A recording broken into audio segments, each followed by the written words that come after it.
Okay, we're going to get started. Welcome, everybody. I'm Steve Meili from the University of Minnesota Law School, and welcome to this final panel of the RLI conference. We promised to go out with a bang. I think we've got a great lineup for you. The panel is on the role of national legislation and courts in shaping refugee protection. I think it's a particularly poignant panel in the current moment, a time of rising nationalism, anti-globalization, and the rejection by many states of their international obligations to protect refugees. And therefore, it's fallen to individual states and government entities, courts, legislatures, administrative agencies, to determine the scope of refugee protection. And so that's what we're going to be talking about today. And as I say, we have a really fantastic panel, and I will introduce each of them separately as we hear from each. So the first panelists, and the first paper is Fragility in Asylum Determinations, Offloading Responsibility and Overburdening Courts and Judges with Refugee Status Determination Decisions in Europe, Judicial Perceptions in Germany. The program lists two presenters, Nicole Hoellerer and Nick Gill at the University of Exeter here in the UK. Nicole is going to be doing the presentation, but Nick is here as well to respond to questions. So Nicole, the floor is yours. Thank you very much. I'm just starting the presentation. All right. Okay, so thank you very much for having us. So in this presentation, we examine the offloading of responsibility away from nation states to courts, judges, and other appeal bodies. So there's evidence of tactics for the avoidance of international obligations and in the European asylum regimes and the shifting of responsibilities of refugee control and management.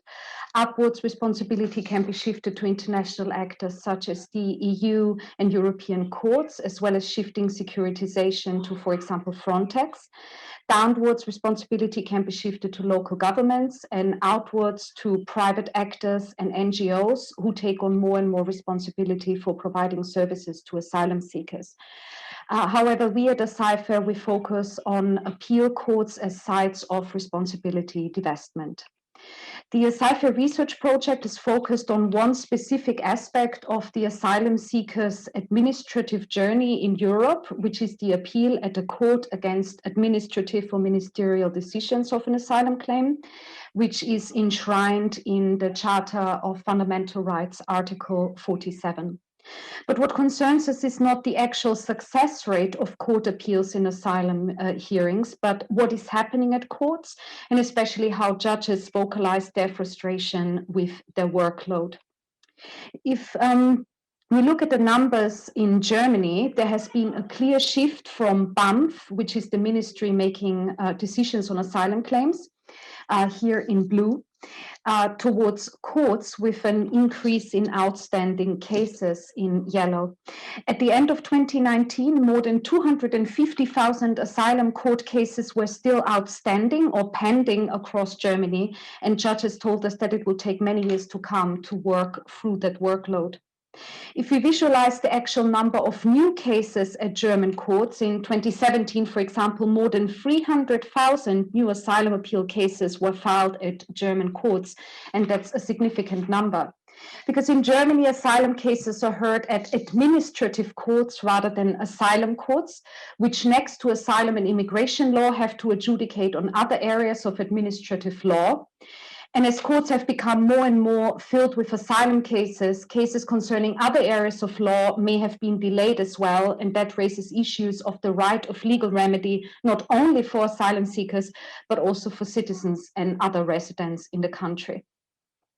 During our ethnography in Germany, the shift of responsibility was often clearly expressed by judges during the hearings we attended. And here just a brief summary of some of the findings. Firstly, asylum courts engage in detail with the appellant and their case, where the whole case is assessed once more. Often inaccuracies in the ministerial hearings and decisions are only revealed in the court hearing, and that led to frustration among judges who questioned the quality and competence of ministerial decision makers. Secondly, judges voiced their dissatisfaction with ministerial representation at court, or more specifically, their absence. In Germany, the attendance rate of the ministry was 11% out of 270 cases we have observed.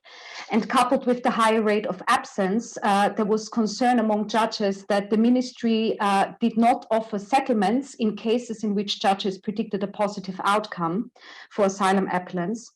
And they also expressed their frustration that although the ministry insisted on having oral hearings, they may not attend court. The absence of government representatives also put judges in the precarious position in regards to the role of the court in Germany. Rather than being mediators in legal processes between asylum applicant and the ministry, German judges have become cross-examiners and are therefore perceived as the opposition by many asylum applicants, which is something that German judges normally try to avoid. It was difficult to explain to the asylum applicants that judges are not just another branch of the ministry, but an independent judicial body. For judges in Germany, they believe that this could have been dealt with more effectively upstream on ministerial level, and overall judges felt that the important work of refugee status determination has been shifted from government bodies to courts. The shift in responsibility we describe is not due to state action, but rather of inaction. And that shift of responsibility is undesirable for various reasons, and here just a few of them in summary.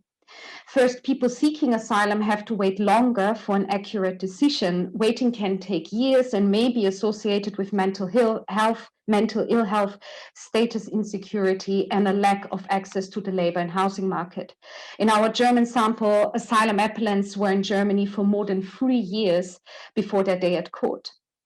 The appeal system is also not fail-safe, meaning that it can produce mistakes and expose people with a genuine right to international protection to a risk of serious harm. And this is especially true if judges are working under pressure because of high workloads. Relying on appeal processes to reach correct decision is also inefficient because at least 2 decision-making bodies have to consider the specific of the case, and there are a range of supporting professionals which have to be involved, such as lawyer for the applicant, the lawyers for the state, as well as interpreters, which are often very scarce. External pressures added to the workload rather than remedy it. So firstly, changes in law impacted negatively on the caseload. So for example, the German government introduced changes to people who have received subsidiary protection, limiting their rights for privileged family reunification in 2016. So this led to a noticeable increase in so-called upgrade claims, where asylum seekers who have received subsidiary protection are filing a court case in order to upgrade to full refugee protection and thus be entitled to family reunion.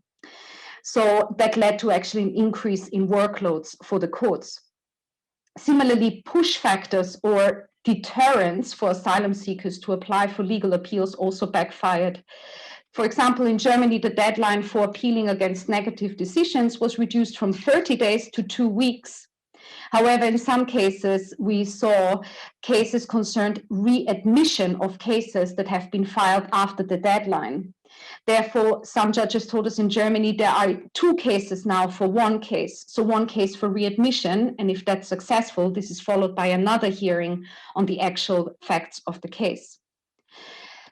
There was also a lack of resources and budget cuts, which is not unique to Germany, but across Europe. So in Germany, budget cuts, for example, led to a reduction of clerical staff who are normally responsible for typing the minutes of the hearings, which is a legal obligation in Germany. But with the reduction in staff, judges are often forced to transcribe the hearing minutes themselves, which added to their workload post-hearing. And as we said, this is also happening in other countries. Our colleague Jess Hambley observed during her research at the CNDA in France that legal professionals symbolically carried justice to its grave, protesting against budget cuts, as you can see in the image. And in Austria, judges across the field, not only in asylum and immigration law, protested against the severe budget cuts. As one judge in Vienna told us, These budget cuts are designed, quote, to reduce the right to legal remedy under the pretense of efficiency. If we reduce the rights of asylum seekers to legal remedy, what stops the government to reduce the rights of ordinary citizens under the same pretense? What we have tried to show is that there has been a shift not only upwards, downwards, and outwards, but also lawwards. This raises fundamental questions about the configuration of administrative and judicial powers in Europe, because besides questions of quality, it is a fundamental right of EU citizens and refugees alike to seek legal remedy against a ministerial decision. And when it comes to responsibility to assure due process to everyone involved in the asylum adjudication system. And on a final note, I would like to warmly invite you to our virtual conference, which will take place soon, and you can register for free on our website. So that was very brief, but I thank you very much for your attention, and I look forward to your comments. Great. Thanks so much, Nicole, and for both the content and for staying within the 10-minute parameters. Thanks very much. A couple of points for attendees. If you've got questions, as in other sessions, please post them on the chat, and we'll get to them during the Q&A. So we're going to shift now from Germany to South Africa for the next two presentations, the first of which is entitled Access to Effective Refugee Protection in South Africa, Legislative Commitment, Policy Realities, Judicial Rectifications. And we're going to hear from Ruvi Ziegler of the University of Reading.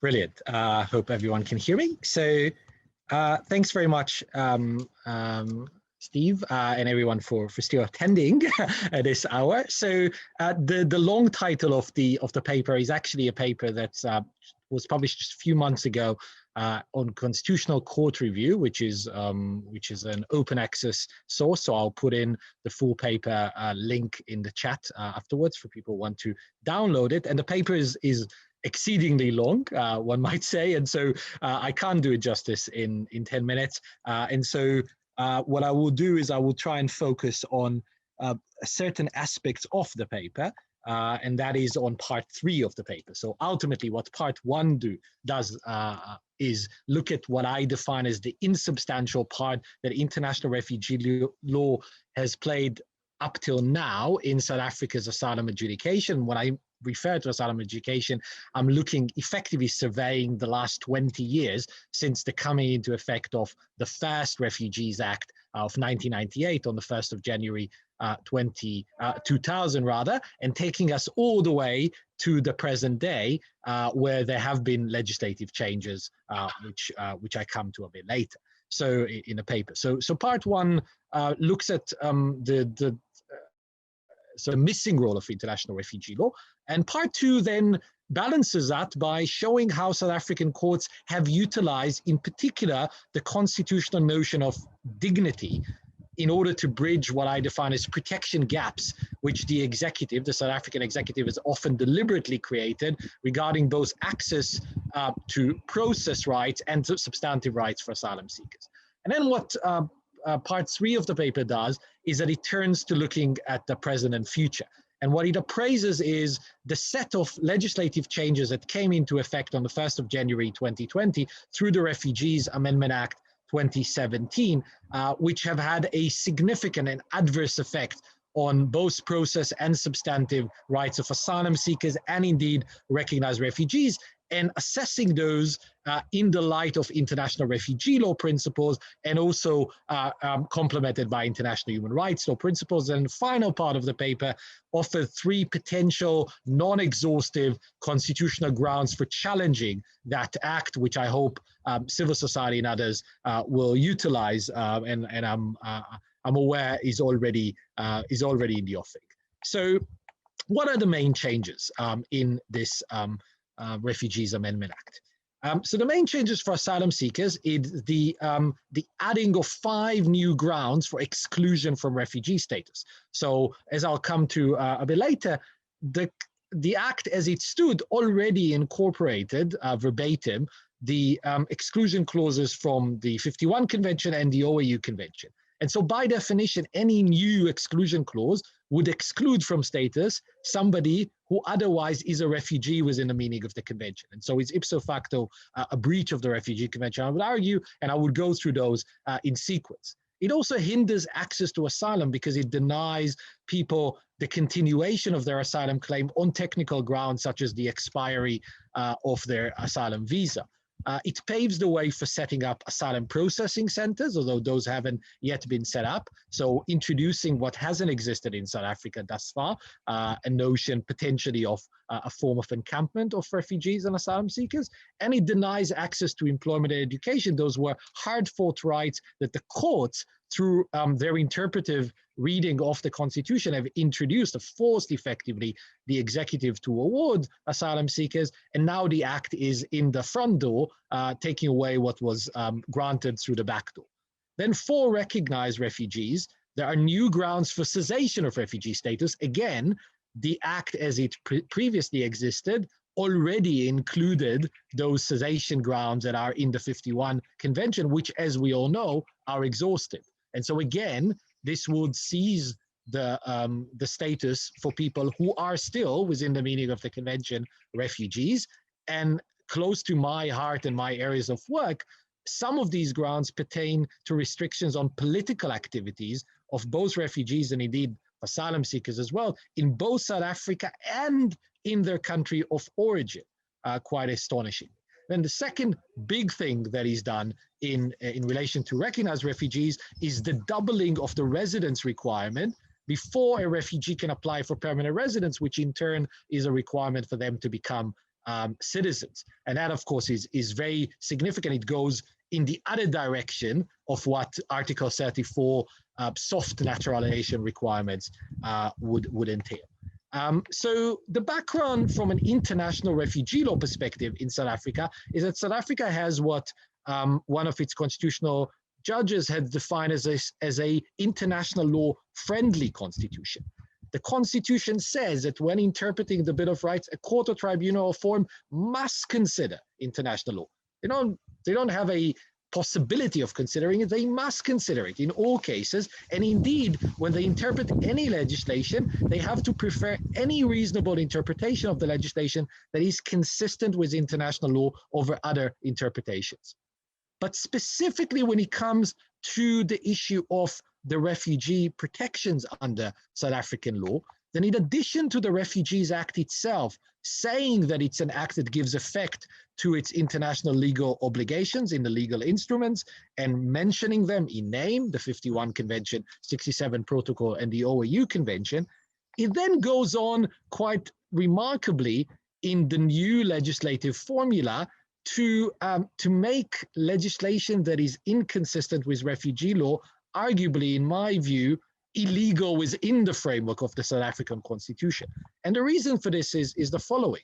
As the Act originally stated, the Act and all of its components had to be interpreted and applied with due regard. The phrase was due regard to the 51 Convention, 67 Protocol, OAU Convention, and other instruments, domestic law or international law that the Republic is a party to. So you could say, well, due regard is quite an obscure or quite a general term, and it gives a bit of leeway.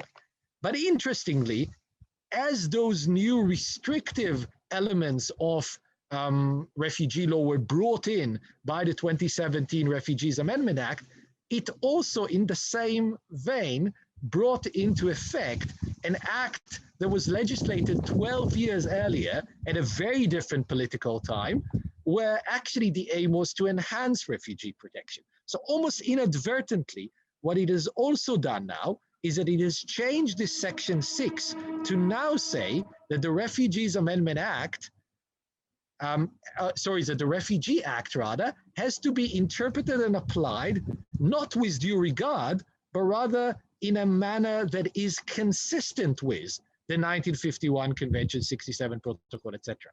So now there isn't really leeway in interpretation. Any provision of this act has to be interpreted in a way that is consistent with refugee law. Now, if I'm right that those various new provisions of the Refugees Amendment Act are not and cannot be consistent with the international refugee law, then that requires ultimately for them to be quashed by the Constitutional Court, or indeed any other court that can do so in South Africa, for breaching ultimately the principle of legality and the notion of rationality under the South African Constitution, in addition to the substantive breaches of the Bill of Rights and to what I think of also as retrogressive legislation, which arguably is also prohibited by the Constitution. So I just want in the remaining 2 or 3 minutes to highlight the different elements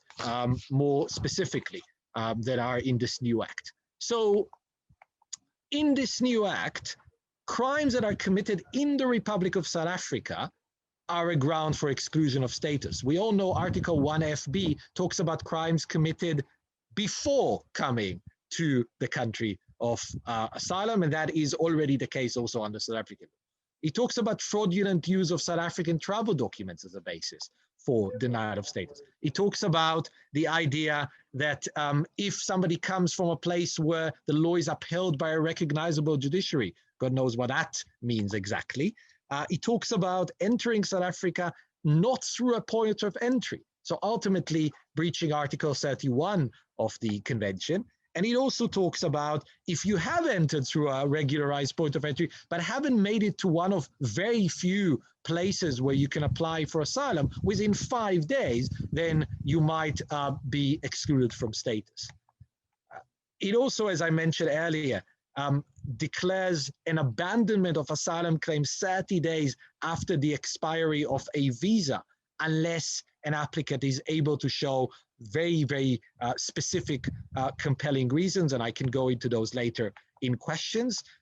It talks, when it comes to processing centers, about potentially setting them up now for an unspecified length of required presence, and also for an unspecified length of assessment of the asylum claims once somebody is in those centers. And then finally, it reverses the Wachanuka judgment from 2004, which said that the default position should be that asylum seekers should have access to employment or education. Here it creates the opposite default. It's only in very rare cases that asylum seekers would have actually access to both higher and secondary education and to employment. And finally, the final slide, as I've mentioned at the start, it introduces, as part of the cessation clauses, the situation where refugees, having been recognized in South Africa as having fled their country of origin, potentially on political grounds, will now have to request the permission and approval of the minister in order to vote in elections of their country of nationality. And if they do so without permission, they will lose their refugee status. If they participate in any political campaign in that country of nationality without approval of the ministry, they will lose their refugee status. And if they participate in any political activity campaign in South Africa, they will lose their refugee status. This is extraordinary, and I argue clearly in breach not just of the Refugee Convention, but also of international human rights law. So I will end it there for time. I've mentioned those constitutional grounds already, and I look forward for your questions in the chat and afterwards. Thank you. Thanks, Ruvi, and kudos to you for braving the ever-changing elements in the UK during your presentation.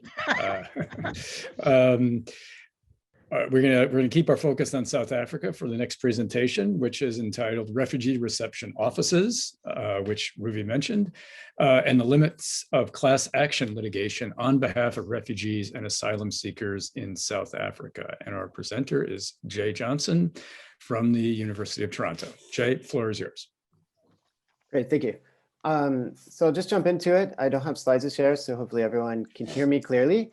But in this talk, I want to take up the specific issue of non-compliance by the Department of Home Affairs in terms of reopening refugee reception offices to new asylum applicants, particularly with a focus on Cape Town, as an example of global trends and states' attempts in restricting access to asylum and to studies for persons considered asylum seekers and refugees. And specifically, I want to do two things in the time that I have today. First, looking at this non-compliance within the framework of Partha Chatterjee's distinction around conceptual and political society from post-colonial perspective, and arguing that non-compliance is increasingly prevalent by the DHA as asylum seekers and refugees are increasingly viewed as outside not only civil society, but also political society as defined here, creating little political incentives for compliance with court orders for class action in favor of refugees and asylum seekers. Second, I want to highlight potential extra legal contribution in thinking of this litigation in spite of the limitations and the non-compliance by the department, and thinking about how this litigation contributes to broader discussions, broader claims around the presence of asylum seekers and refugees, not only in cities in general, but to specific cities that are in question here. And this research is part of a broader project looking at various forms of litigation against ROs in the DHA and fieldwork that I conducted in 2017, 2018 in South Africa. So to provide a little bit of background talking about the refugee reception offices specifically, these were mandated in the 1998 Refugees Act and are really the primary location for applying for, renewing, processing asylum applications, as well as receiving legal documentation for asylum seekers and refugees. And individuals often have to visit these offices several times throughout this process, and it might extend over periods of several years before this is finalized. So the location of these offices is fundamental, and where persons can live with easy access to applying for these documents, as well as fundamental in, say, controlling where people might be able to live or not in terms of accessing these offices and potentially documentation. Initially opened in the 2000s, there were 5, all located in major cities in the country. Though they've been continuously under threat, as mentioned in the previous presentation, as the DHA continuously expressed favor in opening border processing centers on the land borders and in favor of closing down these offices in the city. The effect with having a majority of asylum seekers residing in these centers and most likely the vast majority being rejected and subject to deportation. However, looking back and thinking about the closure specifically of the ROs, if we go back to 2012, the refugee reception offices in Cape Town, Port Elizabeth were closed to new asylum applicants, and the one in Johannesburg was actually closed to all applicants completely. There's no longer an office in that city. This left only offices in Pretoria, Durban, and the Zimbabwean border for applying for new applications. These closures have been challenged by rights-based organizations trying to reopen offices within these cities, and they face significant non-compliance by the DHA, which has either delayed or avoided reopening these offices. In Cape Town, for example, the DHA has still not reopened the RO in spite of exhausting all of its appeals by 2017. And I believe actually last week there was another court order trying to provide more oversight, trying to enforce the DHA to reopen the specific office. And in spite of all the extensive legal protections for asylum seekers and refugees in South Africa, numerous observers have noted the various rights violations by the department at these offices and in general.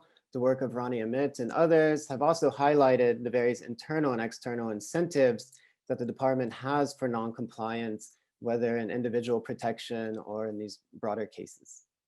I don't have the time to go into detail here, but I want to kind of think about this non-compliance, specifically how it relates to this conceptual model of civil and political society, and what that actually means in terms of the protection or the exclusion of asylum seekers, refugees in this case.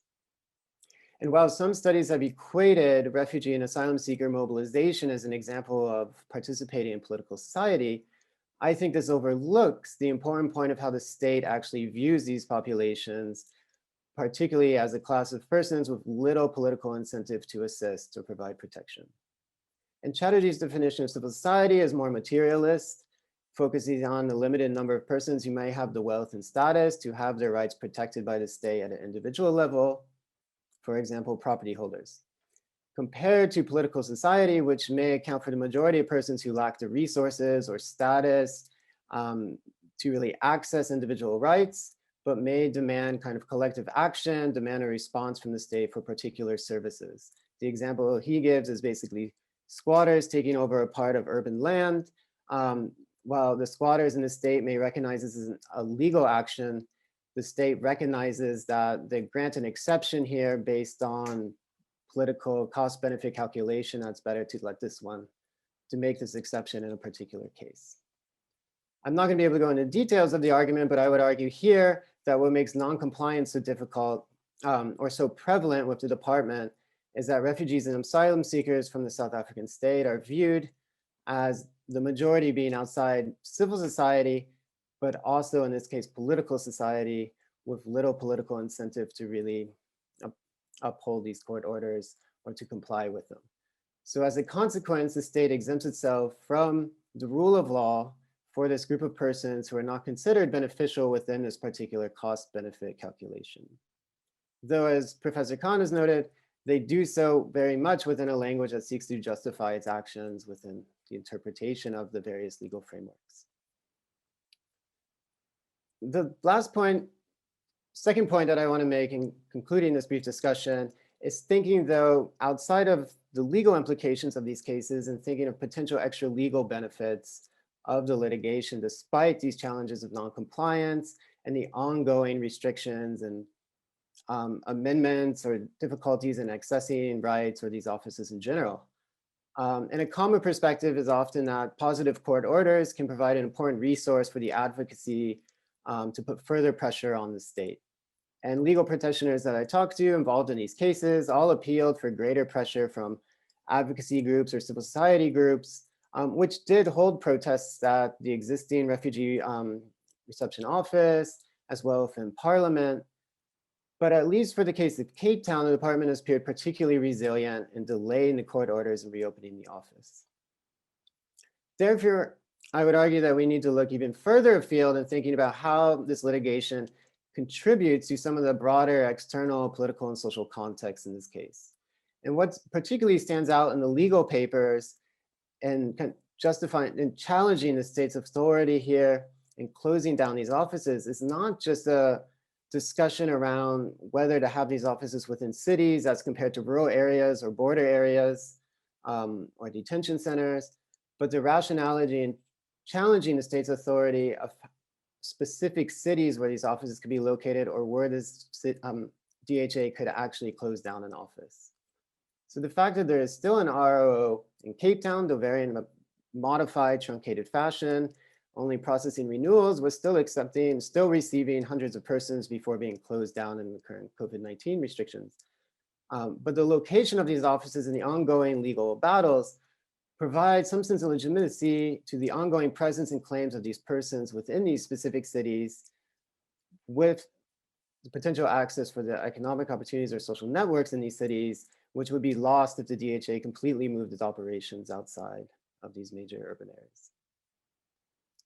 This final point, and to conclude, is on bringing the empirical kind of discussion to the more theoretical discussion, that this tension between the DHA policies in the litigation of RO closures also highlights a tension in Chatterjee's model around political society that focuses mainly on individuals, groups, and the state itself. The politics over refugee reception offices, like politics over land squatters, is also local, highlighting various practices and claims within particular urban spaces and cities. So what I want to, in conclusion here, is stress that the litigation, despite the issues of access and noncompliance, is maintaining a discussion of politics that is also urban, capturing kind of particular discussions over particular spaces, particular cities, that again may be entirely lost if all of this was moved outside of the cities. The challenge then may therefore be, as persons like Lauren Landau and others have noted, in fostering further incorporation of refugees and asylum seekers within groups that might fall within political society or societies, maybe in particular neighborhoods and cities themselves. And this perhaps moving past an emphasis on the unique status of refugees and asylum seekers in support of discussing within broader social groupings or movements or activism, providing a more abstract and less tangible challenges for rights-based organizations. However, at least through the litigation and discussion, in keeping these offices in some form within the cities, resisting these land border processing centers, there's at least a possibility, hope, despite all the various challenges and barriers to do so, whether through internal administration or the challenges around xenophobic violence or discrimination in the city. And that's, well, conclude and make sure that I stay close within the time. Okay, well done, Jay. Thanks very much. And now we're going to head over to the US for our final presentation in this panel, entitled The US Immigration System as a Barrier to the UN Refugee Convention. And our presenter is going to be Gill Family from Widener University. Gill, floor is yours.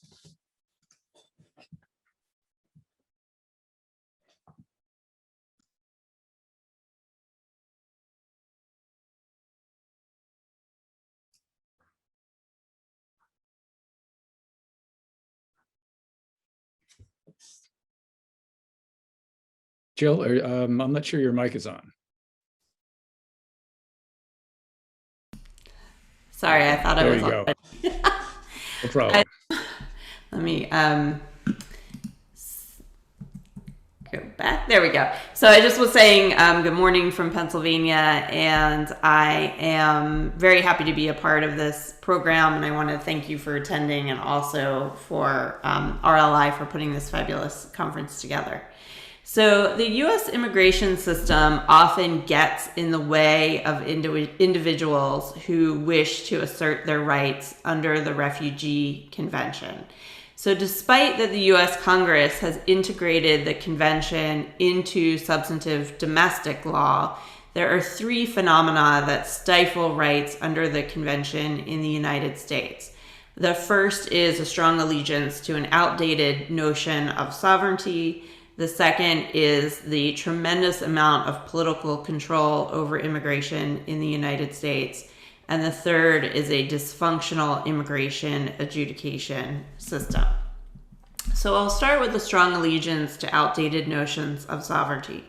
So the United States is still very much mired in a conception of immigration that by default defines immigration as a threat to sovereignty, and that consideration of individual rights in immigration necessarily weakens sovereignty.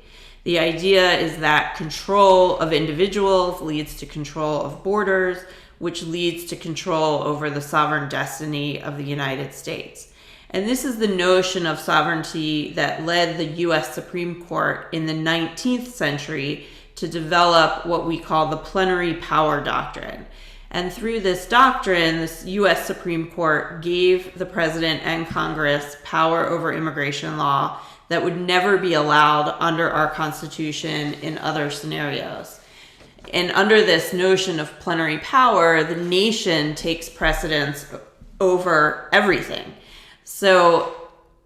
And the nation takes precedence under this doctrine in ways that are otherwise unknown under US law. It leaves very little room for individual rights, and it just sort of assumes that one can define, what the quote unquote nation wants in terms of immigration law.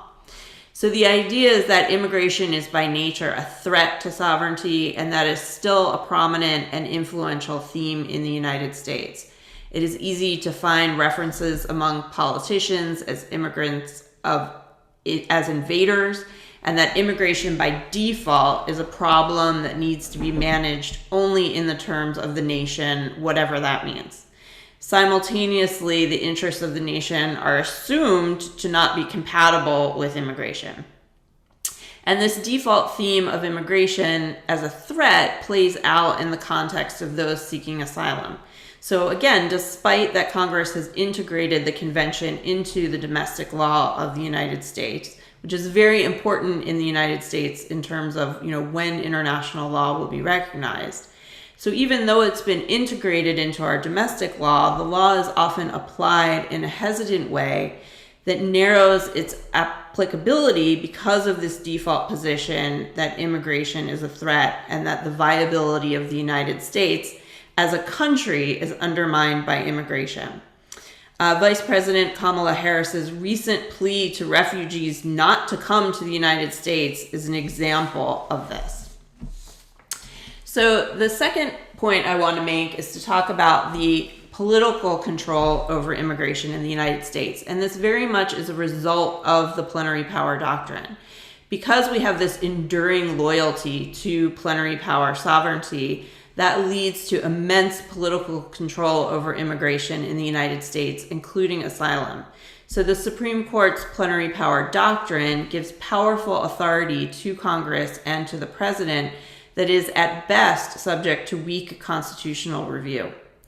And the actions of the recent Trump administration with respect to asylum illustrate the immense amount of political control that exists over asylum in the United States.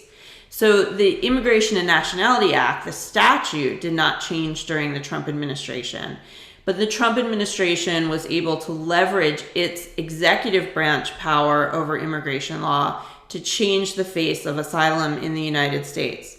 One organization kept track of every Trump administration action against asylum, and the document is 23 pages long. So here I'm just going to talk about a few, I guess I was going to say highlights, but they're actually lowlights of things that the Trump administration did to exercise political control over immigration.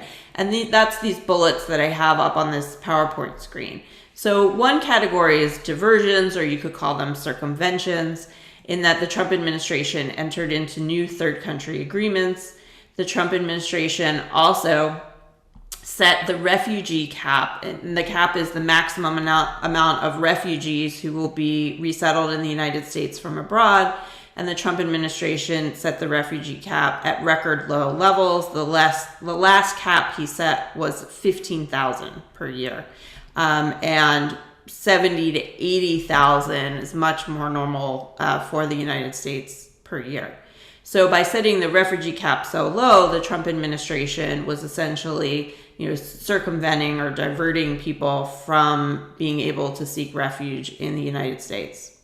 And the last diversion or circumvention that I'll highlight, although it's certainly not an exhaustive list, is that with the start of the pandemic, the United States, and this has continued under the Biden administration, has been using public health authority as cover to not allow asylum seekers into the United States. And there are allegations that Customs and Border Protection at the southern border is not conducting meaningful refoulement hearings. So I'm not even going to try to pronounce it in French. That's how we say it here in the US, refoulement.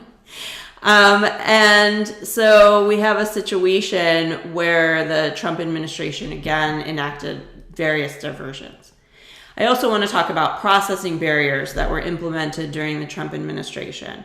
So the Trump administration created a metering system at the southern border where it said we will only accept so many people, we only allow so many people to approach the southern border per day.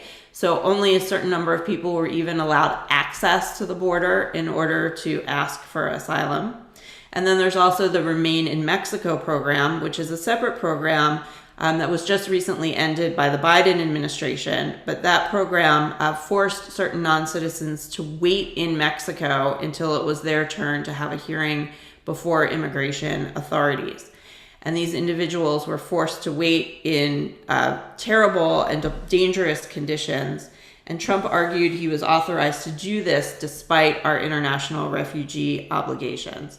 It was hard for individuals who were told to wait in Mexico to get out of that requirement, even if they expressed a fear of how they would be treated in Mexico. Over 71,000 people were forced to wait in Mexico during the existence of the program, and almost 42,000 cases were completed. And of those 42,000 cases, only 673 people were granted relief. The adjudicatory standards, so under the U.S. system, the U.S. Attorney General is in charge of immigration adjudication, and the U.S. Attorney General has power to certify a case to himself or herself to establish asylum policy. And the Trump administration used this power to a great extent to narrow the reach of asylum eligibility. So, for example, the attorney generals under the Trump administration narrow the definition of particular social group to exclude those with gang membership or those who had been a victim of domestic violence. In terms of morale challenges, the Trump administration degraded the position of asylum officer, including letting Customs and Border Patrol officers, not trained asylum officers, to make credible fear determinations to process more cases more quickly. And in terms of narrative, what I mean there is because there is so much political control over immigration, that means that political actors have great control over the narrative about immigration. And President Trump consistently depicted asylum seekers as less than human and somehow doing something wrong by asserting their statutory right to apply for asylum. And President Trump also frequently expressed disdain about the idea that any due process should apply to non-citizens.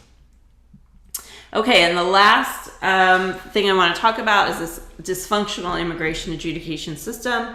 So even if people are not diverted from ever submitting an application for relief in the first place, even if they do somehow make their way into the immigration adjudication system, what they're going to find is a highly dysfunctional system. So right now, the backlog of cases awaiting immigration judges in the United States is over 1.3 million cases. And that's as of April 2021. Now, I should say that immigration judges hear more than just asylum cases. They hear all types of removal proceedings, but that still is a huge number, and that's a record. We've never had a backlog like that in the United States. There's no right to government-funded counsel in the United States. The statute does not provide for government-funded counsel for those in removal hearings, and so far the Supreme Court has not been convinced that there is a constitutional right to government-funded counsel in removal hearings. As I mentioned, we have this Attorney General Certification Authority, and that has really led to some topsy-turviness in asylum adjudication, and the fact that, you know, the law that applies can really drastically change depending on who happens to be the president at any particular time. And this lack of independence for immigration judges, that's also a huge problem that we're facing. The immigration judges are not independent at all in terms of structure or in terms of decisional authority. The immigration judges are merely attorney employees of the U.S. Department of Justice. So that means they work for the U.S. Attorney General and they're just his employees. And we had a lot of examples under the Trump administration where we could see that immigration judges were not insulated from the politics once they were hearing cases. And that the Trump administration really pushed for predetermined outcomes in cases. And we even saw this desire for political control over immigration judges even reach down to the Attorney General controlling how immigration judges controlled their own dockets, taking away the power of immigration judges to what we call administratively closed cases, because the Trump administration thought that immigration judges were using that power as a way of sort of using discretion to put off decisions in cases to sort of maintain the status quo, when what the Trump administration wanted is for the immigration judges not only to just decide the cases, but to decide them in a way that denied relief. So that's a little window into what we're facing in the United States. Thank you. Great. Thank you very much, Jill, for that presentation. Thanks to all the panelists for your contributions, for keeping within the time limit. I always think comparative panels are incredibly interesting, and just hearing just now from Jill in terms of the lack of independence of immigration court judges, which is a big issue in the U.S., But even in situations, what we're hearing from Nicole is even in situations where they are independent, the folks who appear before them think that they aren't, think that they're just another branch of the executive. So it's interesting on that level, as well as many others. Anyway, we're going to open things up now for questions from the floor. Please insert them in the chat and make them to both panelists and attendees so everybody can see them. And I will start going through them. So the first question is from Diana Martin, and this goes to Nicole and to Nick. Diana's wondering if you could perhaps expand on the role of legal aid and support for asylum seekers. In some countries, for instance, often the successful chances of obtaining protection in the first instance or through appeal depends very much from the organizations assisting asylum seekers who are funded by the state. How they work and whether they provide meaningful and adequate legal assistance to prepare the case. In other words, is that the case in Germany or other European countries? In other words, are there other ways in which states attempt to shift responsibility of asylum seekers to others? So Nicole and/or Nick. Thank you very much for that very interesting question. So just very briefly to outline legal aid in Germany. So there's monetary legal aid, but it's decided by the judge who also hears the case, and it hinges upon the success rate, or well, it hinges on the possibility of success for the court case. So if the case appears to probably have a positive outcome, then they receive legal aid. Although I must say that most asylum seekers and their lawyers explained that often this is not enough money. In Austria, on the other hand, there has been, with the shift to the right in the government, there has been a change where all legal aid that is paid for by the government is only provided by legal advisors that are linked to the ministry that makes decisions of asylum claims. Critics argue that it's no longer independent. But I just want to respond very briefly to the question with one sentence. I don't think that this is linked to the shift of responsibility, but rather as a deterrent for asylum seekers. And many asylum seekers also in Germany were actually not represented at court because they could not afford a lawyer. Nick, did you want to add anything? Well, just to note that in other European countries, the situation is different again. So it just gets very, very complicated with legal aid very, very quickly, despite the kind of high-level responsibility of states to provide legal aid. There are some states that have these merit tests. There are political economic considerations about how much lawyers should get paid. And we saw in our project various examples of unscrupulous legal practice, lawyers just turning up in the hearings and doing a very quick job. And whereas also we saw lawyers who did brilliant work and worked clearly well beyond the hours that they were paid for, which has its own drawbacks and difficulties as well. So this whole question of legal aid is a very important one. Okay, thanks. I'm going to skip down to a question for Gill. This is from Sophie Cappucciano. Gill, the question, which is on the minds of a lot of folks in the States. I wonder if you could speak to the actions and perhaps inactions of the Biden administration with respect to refugee policy, particularly with respect to the features of the US immigration system that you outlined in your first slide, because many refugee advocates certainly expected a sea change with the election of Biden. And maybe you could talk about the extent to which maybe that's happened and hasn't happened, as Sophie asked. Yeah, so I would not describe it as a sea change. I would say that perhaps seen some small incremental changes and maybe some changes in the narrative, but we certainly haven't seen the wide-ranging action that I think many advocates desire. And there's certainly a lot of question about why is it taking the Biden administration so long. And during the first few months, I was it up to, well, the Biden administration believes in good government, so they want to follow the right processes and they don't want to act, unilaterally as the Trump administration did. But I think as more time goes on, it's harder to make that argument. And I think there are many of us in the United States who are disappointed and would like to see more and faster action. Now, the end of the Remain in Mexico program is certainly a great step, but it remains to be seen how those individuals are going to be, who have been affected by the program or whose cases aren't completed, are going to be brought out of it. And then what do we do about the individuals who were subject to the program and weren't able to show up for their hearing because of the situation that they faced waiting in Mexico? Are we going to provide any retroactive remediation for those individuals? I mean, there's a lot of unanswered questions. Okay, thanks very much, Jill.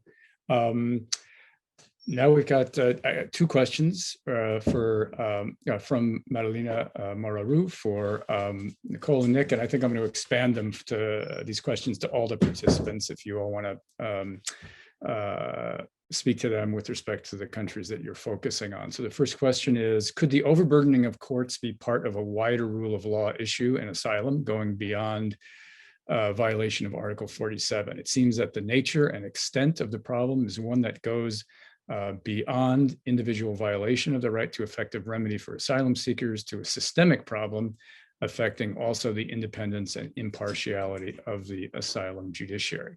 And secondly, have you found that as a result of this overburdening, the judgments rubber stamping administrative decisions have increased in Germany? And is the case of the rejected Afghan asylum seekers reflective of this trend?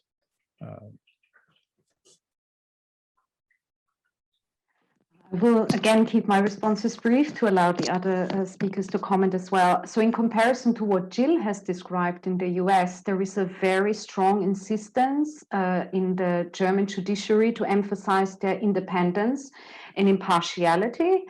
That's mostly based on the problematic German history, where they really value an impartial judiciary.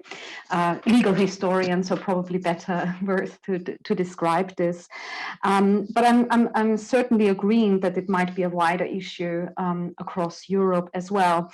In terms of the second question, the rubber stamping administrative decisions, I can't empirically respond to this question because we have not obtained all the judgments of the cases we have observed, because in Germany you have to pay the courts to receive the anonymized verdicts, and for the more than 280 cases we observed, that would have been very difficult. But I felt that the German judges did value their independence, and they were very critical of BAMF and their decision making. But how that actually turned out in the end is a very different question that unfortunately I cannot answer. But we certainly noticed a hardening towards Afghan asylum seekers as well, as against asylum seekers from so-called safe countries. I don't know if that exists outside of Europe, but the idea is that some asylum seekers come from countries of origin that are considered safe. The list of countries varies in European countries, and there was certainly a hardening there. But other than that, I'm not sure that they just rubber stamped the decisions, because the judges really heard the cases from scratch. Maybe not with the result that the asylum seekers hoped for, but they tried very hard, certainly, to listen again to the case. Yeah, Nick, did you have anything to add there? Yeah, I think one of the patterns we've seen is to do with the speed at which judges are expected to work. And that's not just in Germany, that's more generally in Europe. So they might well have formal independence, but because of the political decisions around, that's often driven by concerns about backlog, to do things quickly, to get things determined very quickly, the judges can be under considerable pressure. And if the resources aren't there to match the increase in workload, that can lead to a burnout and other forms of pressure. I would say that sometimes there are counterpoints to the argument that we made in our paper. So we've seen some states also introducing non-judicial forms of decision making, taking responsibility off judges as a way to kind of save money. Tribunal caseworkers in the UK, for example, and others in other jurisdictions, as a way to kind of save judicial time and save judicial money. So it's not a particularly simple story, because sometimes that also can be problematic. It may mean that refugee cases are being influenced or advised or by people who aren't as well qualified as the judges. So there's an interesting complexity there. And then in terms of the rubber stamping, I mean, one of the things we saw just procedurally in the hearings themselves, in France, this was very much the case, and in Belgium as well. It's asylum seekers desperately wanting to say more than they got the chance to say.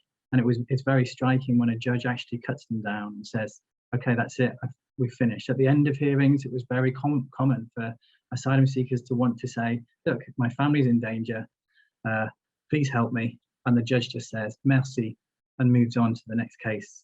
When you're there in the hearing and you see that kind of juxtaposition, that very quick moving on to the next thing, it's a very visceral way of understanding the administrative pressures. Yeah, thanks for those responses. Ruvi and or Jay, do you want to respond with respect to the from the South African perspective? Yeah, so if I can try and touch on this, so it's not so much in the South African context, it's not so much the state to which courts end up with a backlog, but it's actually the gatekeepers before one gets from the refugee status determination officer to the point of the courts where the backlog is bordering insurmountable. So I've looked through the paper because I remembered quoting quite astonishing figures, and the Auditor General issued a report in February 2020 which said that there were over 40,000 cases that were outstanding before the Standing Committee of Refugee Affairs, and then 147,000 over outstanding with the Refugee Appeals Board.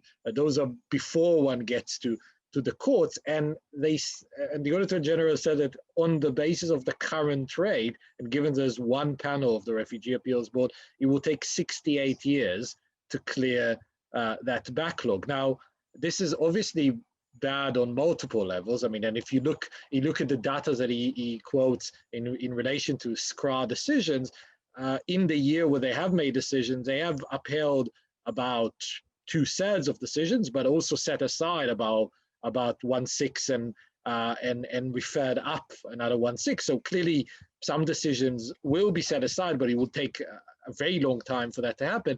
But also in the meantime, related to the points that I made in the presentation and related to the rule of law, because the position the executive takes and now the legislation takes is that rights of asylum seekers are different from rights of recognized refugees, then the longer the process takes, obviously, the more lengthy is the period in which people are denied access to rights such as education, such as employment, and indeed the accumulation of the years that they would need ultimately in order to, for instance, become permanent residents. If ultimately their application is approved, those years don't count either. And so you might have somebody in the process for 10 years, 12 years, ultimately being recognized, but only then will the count towards residence starts. And so there is a huge rule of law issue here, because when you get to the courts, often the courts are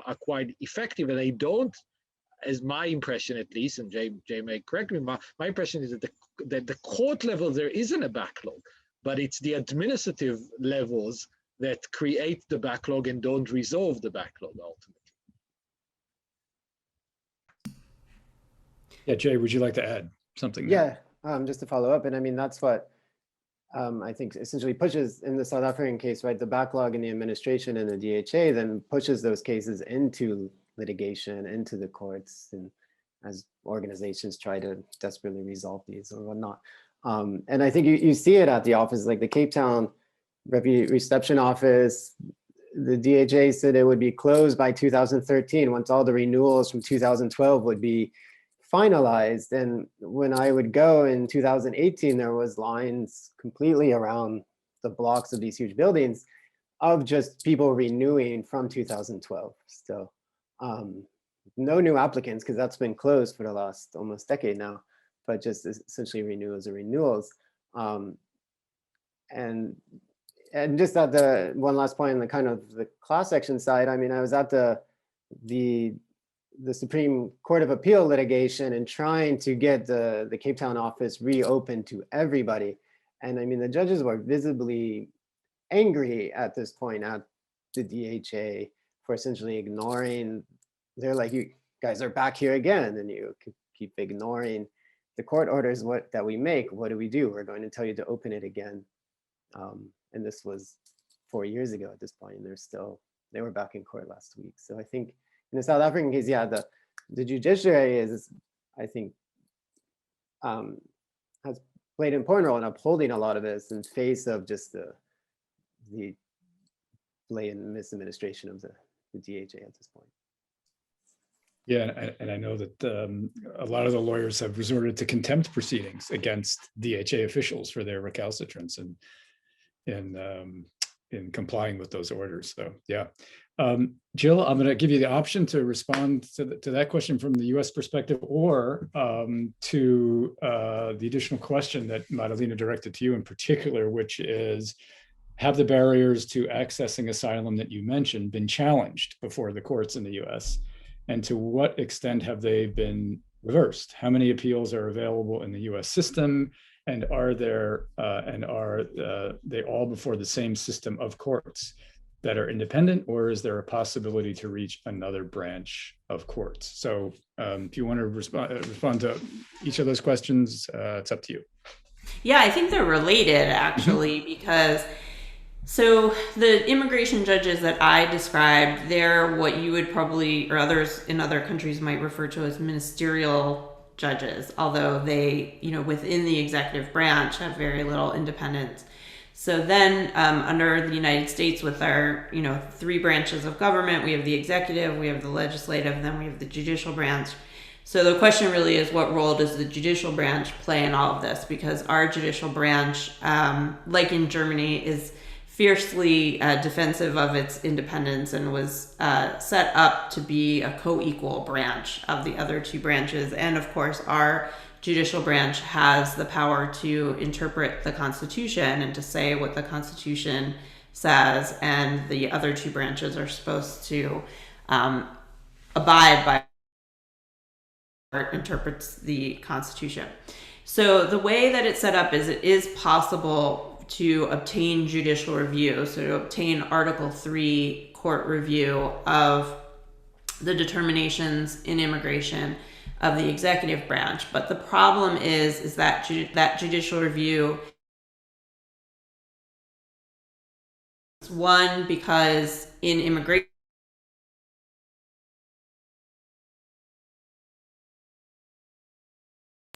judicial review of certain immigration decisions.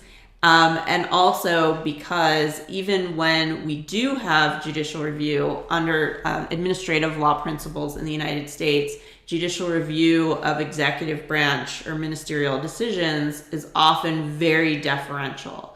So even though we do have independent judicial review of immigration decisions, it's not the most forceful review.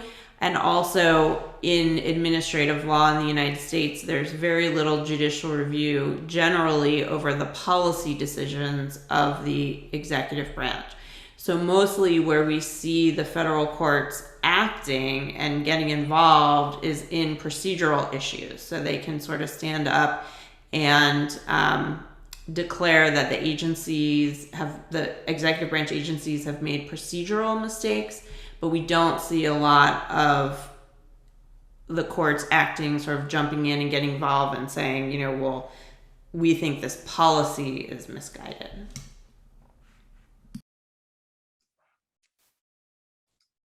Okay, thank you, Jill.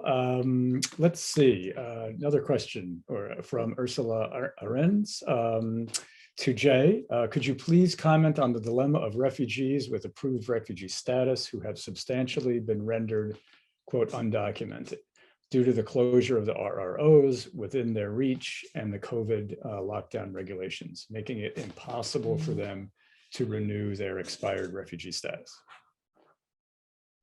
Okay, well, thank you for the question.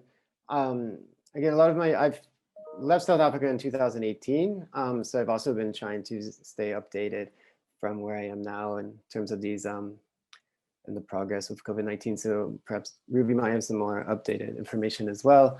But my sense is that they've closed down these offices, and so that's already a barrier to new asylum applicants. And then I think what I was looking at is they have an option maybe to email the department in terms of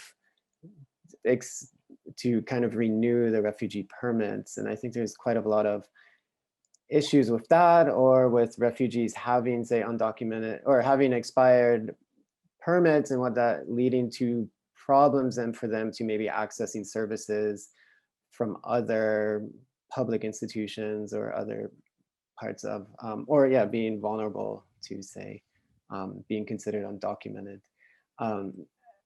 That's the sense as well as I get, but again, I haven't really had the firsthand kind of research experience, not being there these last couple of years, but I don't, Ruvi might have more specific information on that. I mean, I think the general point is that the irony of COVID is that it seems to have allowed people to renew permits without having to go physically into offices. And so governments have discovered, I mean, it's not specifically just South Africa, I have to say, it's applicable in other places as well. Suddenly, like I'm thinking about Israel, which I've done a lot of research on. And now, because Israel's done with COVID, they're back to requiring people to have to go and queue for very lengthy hours. But actually, there was a year where, ironically, the situation was better. And I think that was the case. So South Africa, because it also closed the borders for a certain period, and so a lot of people who were not on asylum-related visas, that were on regular tourist or workers' visas, etc., had their visas about to expire. There was an automatic renewal at a certain point at the pandemic, and then for asylum seekers, there was a process of renewal that was done virtually, and so. That may actually still be the case, so that they haven't fully reverted to in-person renewals. So we all want the pandemic to end, but I think it is a feature that is unusual of this period. Thanks. I'm going to exercise the prerogative of the chair and ask a question for all of you, because the theme that seems to be running through the presentations is the increased power of the administrative state. And usually, at least in the US, the attacks on the administrative state are from the right, but I think it's an interesting critique here in that, administrative agencies have, in certainly most refugee receiving countries, have grown tremendously since the convention was enacted. They're making decisions in some countries, as we've heard today. They're charged with enforcing the decisions by the judiciary. In other states, as Gill said, in the US, they're subject to very limited judicial review, their actions. So I'm wondering if you all could comment.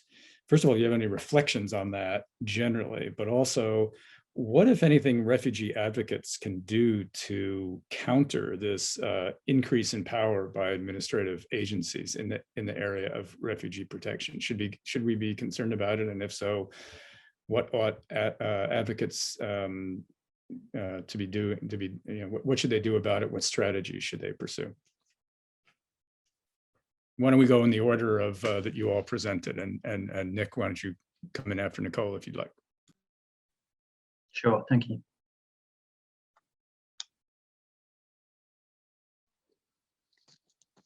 I just want to very briefly comment on what I've seen in Germany. Firstly, just to comment on something that was just discussed about South Africa. It was actually the same in Germany, where during COVID, it was much easier for people to get things renewed and they didn't have to come to interviews in person. And actually, a lot of the decisions were made on paper. So they actually, like you described, it was actually better for them, but now they have reverted back to the way it used to be. The power of administrative bodies in Germany in that sense is concerning, as there has been, according to the information given to me when I did my ethnography, that the German Ministry for Migration and Refugees has been taken over by center-right politicians, because in Germany, I don't know how involved you are with what's happening in Germany, but there is this very right-wing party that's getting a lot of votes.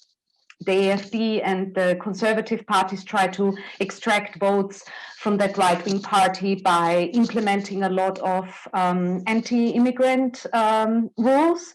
So they gave the Ministry for Migration and Refugees to a very conservative, let's say, I don't want to say center-right, maybe more to the right, politician who implemented some exceedingly problematic changes, mostly on paper only, because then lawyers, because you asked about what can advocates do, they actually went to the Court of Human Rights and the Court of Justice in Europe, and a lot of these ideas that the politician actually brought to the table to deter refugees or to make it more difficult to receive asylum were actually rejected by the European Court. So on paper, they wanted to present themselves as very anti-migrant after Merkel opened the border, but then in the end, they couldn't implement it. And that's why maybe the advocates, what they told me is to pursue every legal option that's available to them up to the European courts, which in Europe most certainly made a difference.